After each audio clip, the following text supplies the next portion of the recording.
Welcome into Seahawks Today. I am your host, Tom Downey, here to break down every single free agent the Seahawks have for the 2021 offseason. And not all these guys are going to be back. And we'll begin with a very, very good player who probably isn't going to be back, or at least has a good chance of not coming back. That is linebacker KJ Wright. I love the player. Please don't get me wrong.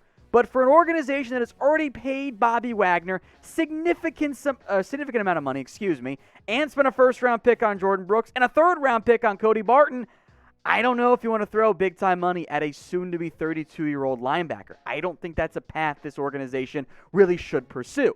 So what should Seattle do with KJ Wright? Get your votes in early here. Type in K for keep him no matter what the cost, or L for you like him, but gotta let him leave to build a better team. Let's stick on defense now. Quinton Dunbar, the cornerback who, when he was healthy, he played really well. And then he got hurt kind of at the midway, not even the point, early in the year, and never was the same guy again. He's a free agent, along with the other top two corner on this team. That is Shaquill Griffin. And now Seattle is in a very dicey situation where their two best corners, the guys they plan to be number one and number two on this team, two guys I like, are entering free agency. Marquise Blair could be back in the nickel corner role. DJ Reed could be one of the guys for this organization as a starter on it. I know he doesn't fit their normal prototypes, but he was great this year. Griffin's better. He's going to be more expensive. He was healthier than Dunbar was last year. Dunbar might be cheaper, though. And for a team light on cap space, it's a tough decision. So who would you rather keep? Type in D for Quinton Dunbar or type in G for Shaquill Griffin. Griffin's the better player. I'd rather keep him, but money's a factor. So get your votes in. D for Dunbar or G for Griffin. Over to offense now. How about running back Carson, who, when he was healthy last year, I thought had one of his more efficient seasons. Now we know that as volume goes up, efficiency goes down, but he played well this year. Pete Carroll wants to run the football. Are they going to bring him back? He could get like 8 or 9 or 10 million on the open market. He's going to be an interesting decision for Seattle because I don't think they're going to franchise tag anyone, which means unless they get deals done in advance, all these guys have a good chance of hitting the open market. So before we dive into some more free agents, and there are, again, quite a few of them, who is the most important free agent for this Seahawks team? This question will be the pinned comment on today's video. So if you get the ad break, scroll on down and get your votes in.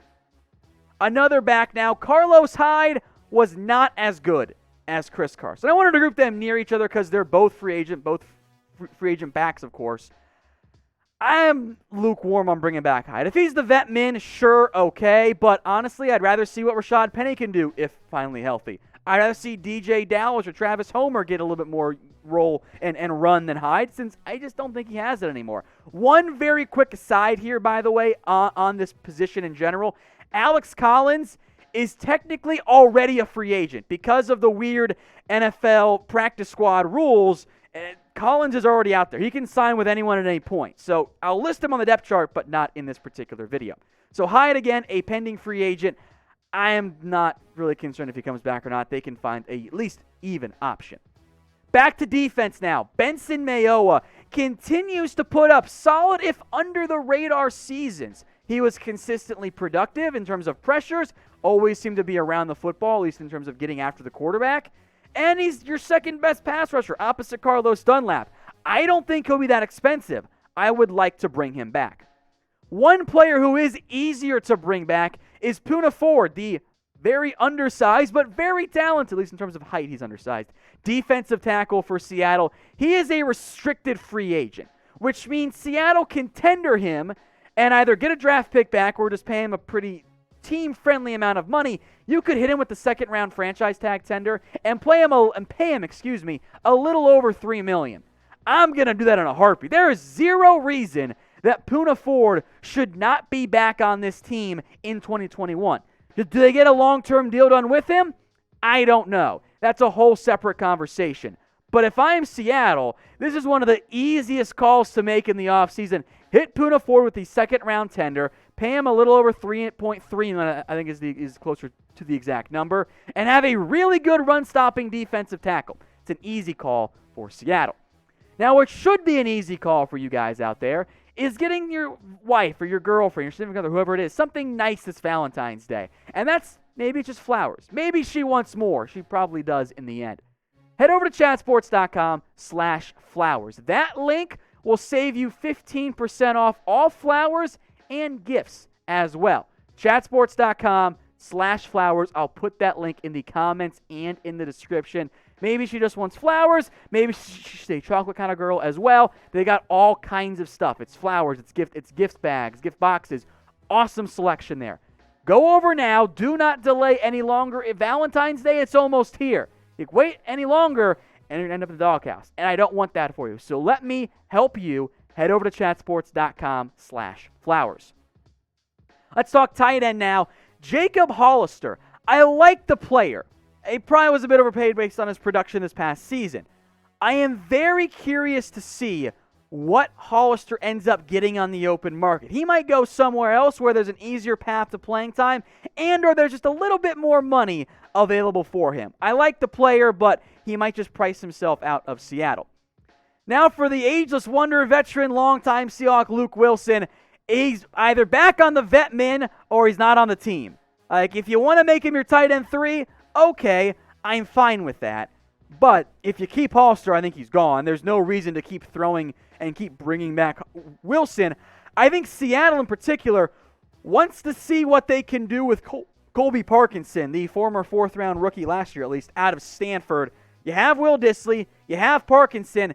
That's at least an intriguing enough 1-2 punch that maybe you look for a tight end 3, but I don't think you're going to throw big money at a Hollister or at a Luke Willson. That's not good usage of your draft, or not your draft capital, but your monetary capital in terms of cap space as well. Much has been made about Russell Wilson and the offensive line, and there are 2 starters who are set to hit the open market. First up, Mike Iupati. When healthy, he's pretty solid. He's not healthy anymore. And look, I think it is time to move on from Mike Iupati. Go invest money or a high draft pick in an offensive lineman. I'm not saying this to hate on him, but I think it's time as he approaches his age 34 season. He can't stay healthy. You got to find somebody better. The pivot point, at least for me on the offensive line, is what Seattle does with Ethan Pocic, who finally got a chance to start at center and wasn't a disaster, but he's not good enough. If you can find an upgrade, I think you move on from Ethan Pocic. I don't know just how big his market is going to be. Maybe you could bring him back on a competing for a starting spot role, kind of like you did with B.J. Finney, which ended up not working out very well, where, worst case, he can play a swing offensive lineman role for you, but you still explore better options on the open market. Because if you're Seattle, especially with Russ Wilson saying he wants it, you got to find some upgrades on the offensive line. I actually think O-line in general is this team's biggest need. I rank them number 1 center, number 2 guard. Group them together, it's an obvious clear-cut number 1 need. But let me know what you guys think. What is the Seahawks' biggest team need in the 2021 offseason? Now to a player that we haven't discussed in quite a while, actually. That is Bruce Irvin. He's a free agent, only played in 2 games this past year because of injury. If he wants to come back on the vet min, I'm in. Spoiler alert, I'm down to bring in anybody on the vet min. There's no such thing as a cheap 1-year deal with little to no guarantee of money. Those are never bad moves, right? But if he wants some big-time cash or a promised starting role, I got to look elsewhere. I don't need an older player coming off a major injury being a focal point of my defense. If he's like a cherry on top, sure. Key cog, not really.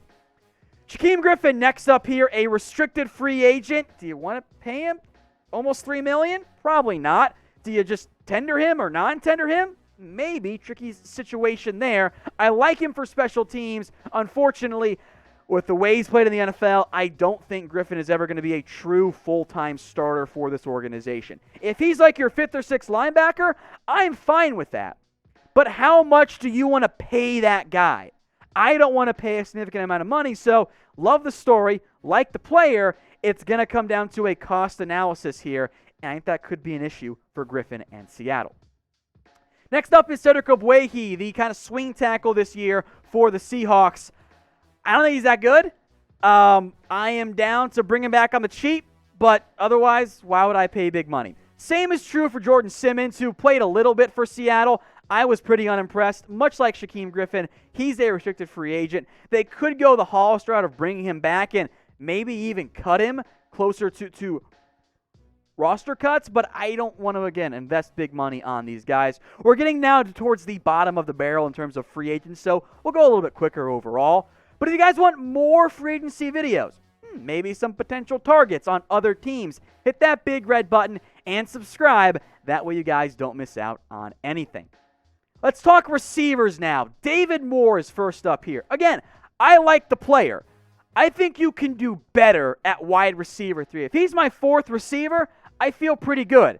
But again, when it comes to backups and you're a team with a lot of top-end talent getting paid, how much do you want to invest in that position? Probably not that much. Phillip Dorsett, some of you guys like him from what I've seen in the comments section. I don't think he's that good. I'm sorry. He missed the entire year with a foot injury. Bring him back cheap, sure. I'm not banking on him being my wide receiver 3. Frankly, if I'm Seattle, I'm going to let David Moore walk. I'm going to let Phillip Dorsett walk. And I'm going to find a better number 3 receiver, specifically someone who can win underneath. Because just having Lockett and deep threat DK Metcalf isn't going to be enough. I love those 2 guys. But if teams are going to play too high coverage against you, you got to win underneath. That's how you're going to have success. You got to find a receiver in that mold. So who do you guys want as the Seahawks wide receiver number 3 in 2021? My dream would be Curtis Samuel. He's probably going to command too much money, but that'd be my dream target for the Seahawks.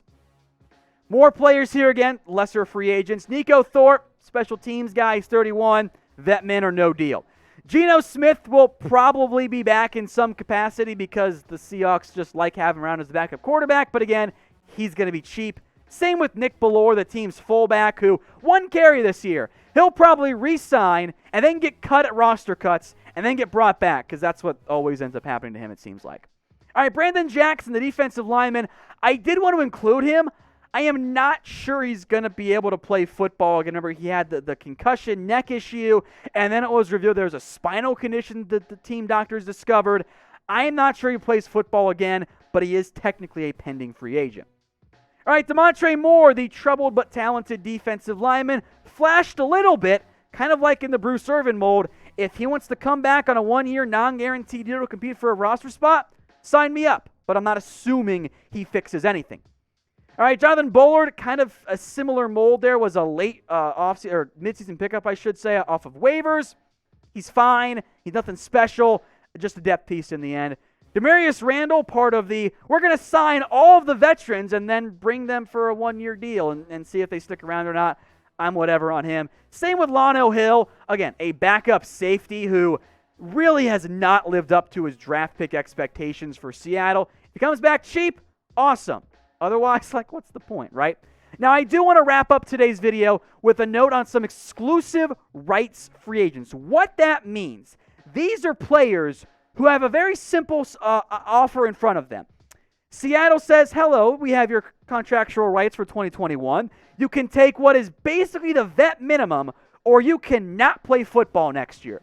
So all of these guys will be back if Seattle wants them to be. Ryan Neal, a nice depth safety. Lyndon Stevens, Jason Stanley, bottom of the roster cornerbacks. Kyle Fuller, a backup offensive lineman. And then Brian Monet, who is actually a pretty decent defensive tackle, number 2 at nose guard behind Poona Ford. Neal and Monet are worth keeping, absolutely. It helps for Seattle that they'll be pretty cheap next season.